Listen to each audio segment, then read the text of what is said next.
तो आज हम इब्रानियों का जो पुस्तक है, जो किताब है, उसको थोड़ा सा हम ध्यान देंगे।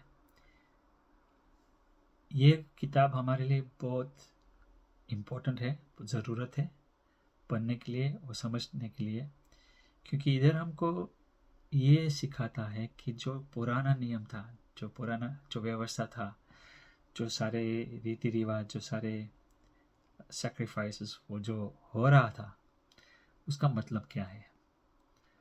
और इधर हमको ये दिखता है कि वो सब यीशु मसीह में पूरा हुआ। यीशु उसका फुलफिलमेंट है। वो सब पिक्चर था, सब ट्रेलर था, और हकीकत यीशु मसीह है।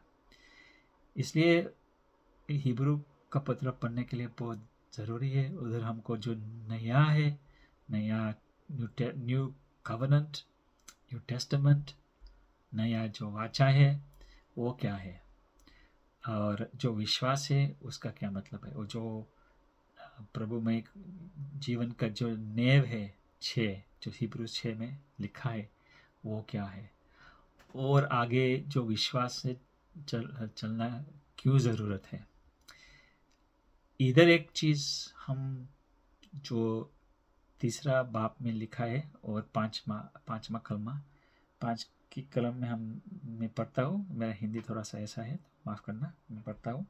ये ऐसा लिखेगा, मूसा तो परमेश्वर के सारे घर में सेवक के समान विश्वास योग्य रहा कि जिन बातों का वर्णन होने वाला था, वो ये इम्पोर्टेंट बात है। वो जो सेवक है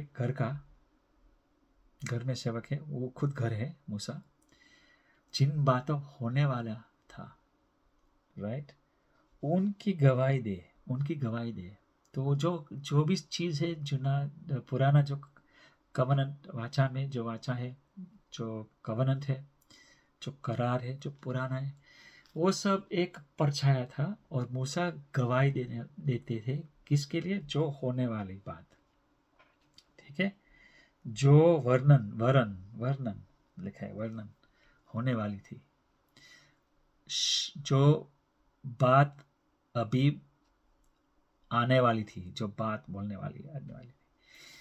तो पहले जो बाप है इधर हिब्रू में, जो पहला जो कलम है, इसमें से लिखा है, पूर्व युग में परमेश्वर ने बाप दादा से थोड़ा थोड़ा करके, और बहुत पोती पोती से भविष्य तख्ताओं के द्वारा बातें कर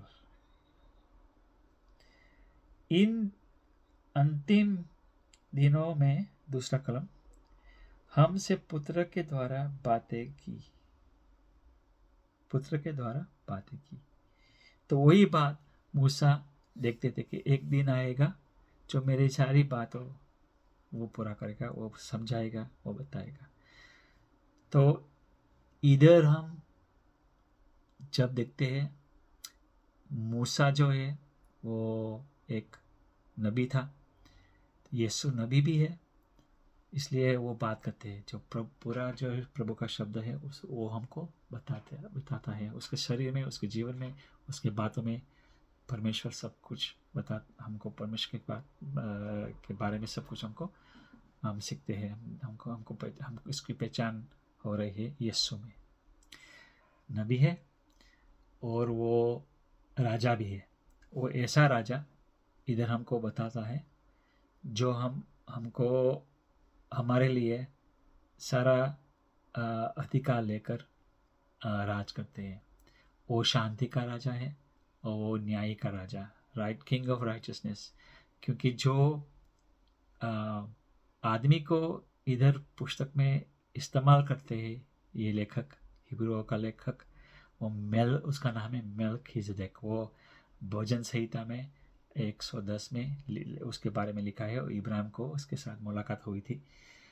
और ऐसा है याजक, ऐसा है नबी, ऐसा है राजा, जिसका कहाँ से आते हैं कहाँ से जाते हैं हमको मालूम नहीं है। ये जैसे इटर्नल है, हमेशा के लिए है, वैसे हमारा यीशु राजा है, पहले से था और आदि और अंत है, और छेले से वही है। He is the alpha omega.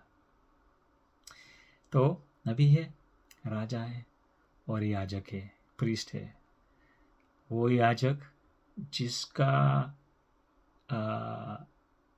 स्वप्नित बुलावट प्रभु परमेश्वर ने किया है, पेदी से नहीं, आरन जैसा नहीं है। ये क्योंकि आरन तो लेवी का था संतान, लेकिन ये जो याजक है अलग का याजक है, और उसका जो लाइन है अलग है।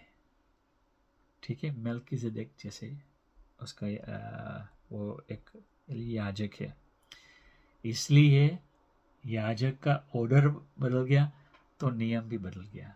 एक नया नियम जो इज़िकियल और यिर्मयाह पहले से लिखा था, वही बात जो नया वाचा, नया व्यवस्था, न्यू कवनेंट,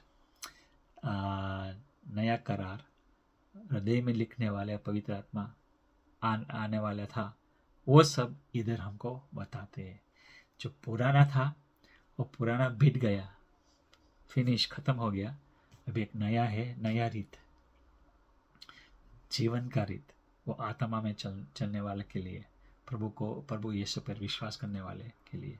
तो ये सब हिब्रू के पुस्तक में हमको बहुत अच्छी तरह सिखाता है और बताता है कि जो जो पुराना नियम था उसमें हम अगर चलेंगे तो हम प्रभु के जो ब्लेसिंग्स है वो हम उससे दूर हो जाते हैं, क्योंकि वो जो काम थे, नियम का काम, वो हमको जिंदगी नहीं मिल सकती, उसमें जिंदगी नहीं है। राइट, उसको डेड वर्क्स कहते हैं। जो काम वो थे, वो काम करने से हमको जीवन नहीं मिलता। यीशु मसीह पर विश्वास करने से ही हमको जीवन मिलता है। तो ये बात हिब्रू में हम देख सकते हैं।